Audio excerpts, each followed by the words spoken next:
So Never Let Me Go was published 20 years ago. And there's a question that I've been asked over and over again. Why don't the characters, given that they're living in a kind of a pretty dystopian world, why don't they rebel, or why don't they just escape?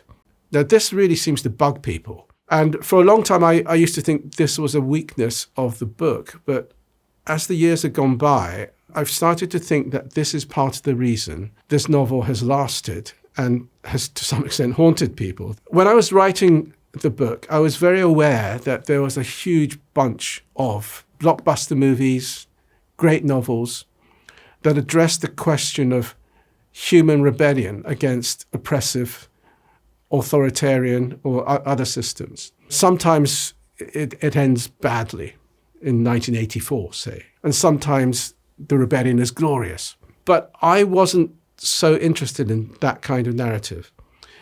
What fascinated me was the extent to which, in the world outside of books and films, people didn't rebel. They didn't protest. Usually what happens is that people accept the hand that they've been dealt and try to make the best of it. I mean, throughout history, people have remained in terrible marriages. They've done awful jobs all through their lives.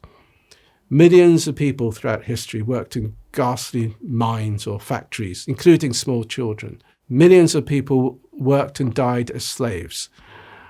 Many, many people over the years fought in wars that they didn't believe in or didn't understand anything about. The fascinating thing for me is the way people respond to being dealt a really bad hand. And sometimes it seems to me that if that's all you know, if that's the world you've grown up in, you cannot see the boundaries for which you have to run. You cannot see what you have to rebel against.